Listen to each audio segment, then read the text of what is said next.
Hi everyone, my name is Junon. I have a health science background and I'm the author of the book Truth and Empathy: How to Find Your Soulmate. And I'll put a link to the book below. In this video, we're going to be talking about the end of a romantic relationship. I think that most of us have gone through this type of situation, and depending on our personality type, we may have reacted differently. So first, I think again we need to understand that there are two variables to look at when it comes to how, let's say, attached someone might be to a romantic partner. So if we look at masculine energies or masculine type of personality types, is that they tend to be not as intimate or involved in the relationship as feminine energies or for feminine personality types. And the other characteristics, whether they are the organized or orderly type versus the spontaneous type. Based on these two characters, so in other words, if a person is a feminine versus masculine energy, and again has nothing to do with a person's sexual orientation, if they're male or female, or if they are from a particular ethnic group, none of that matters. So a feminine versus masculine energy, or if the person is the orderly or organized type versus the spontaneous type. So the feminine energies tend to be more involved in their relationship. They want closeness. They're more sensitive, more empathic. So their relationships, especially romantic relationships, tend to mean more to them than the masculine energies.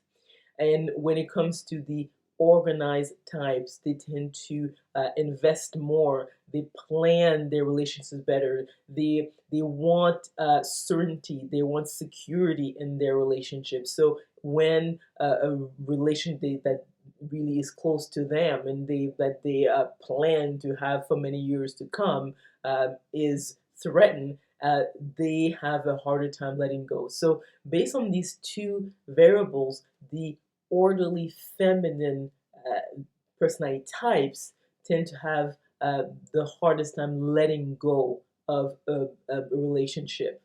So, and there are other aspects as well. So, if you look at the when it's a person has to face the end of a relationship, we can look at the four main personality types and how they would probably react in terms of how do they cope with the loss. The doctor Greg Bear, and I have some notes here, has talked about when a person feels, let's say, there's a loss or there's a sense of not feeling connected, not feeling loved, they tend to fall back into certain types of behaviors.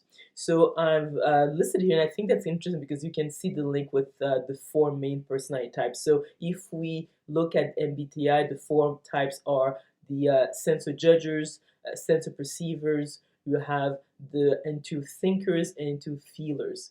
I have created four personality types that are related to the MBTI, so different terminology.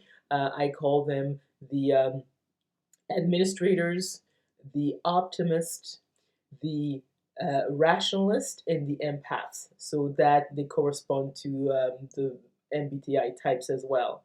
So how do these four main types cope with the failure of a romantic relationship? That actually meant quite a bit to them. So first, then when it comes to the administrators, they would search for safety most likely.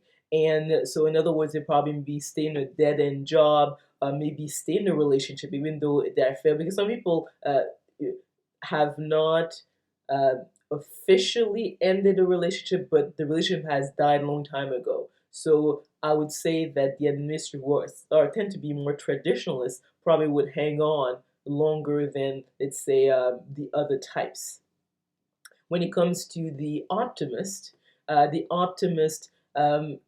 probably will go for distracting themselves with pleasure. So they probably would maybe have sex, with other partners. They would, let's say, go to movies, travel, shopping, maybe even gamble, something exciting. In other words, to get something to keep them busy and sort of bring some kind of escape from the reality of the end of a relationship. When it comes to the rationalist, they may fall back to, let's say, being more be assertive. So maybe they will want more power, such as making maybe more money or more authority or persuasion. So they will use more of their rational mind to feel a sense of control over their lives, because obviously that area is now out of control. When it comes to the empaths, they probably will fall back to wanting praise, such as flattery, gratitude, approval from others. So they would want that emotional support and feel that others care and about who they are and their needs. So they that emotional connection is something they probably would crave, especially when it comes to the empaths, is that their relationships are the focus of their lives. So when a romantic relationship fails, that probably is the most difficult sort of situation that they have to go through compared to the other personality types, because for them it's something that is very personal to their sense of self. I trust that this information was interesting. If you enjoyed it, please click on the like button, subscribe to the channel, and we will talk soon.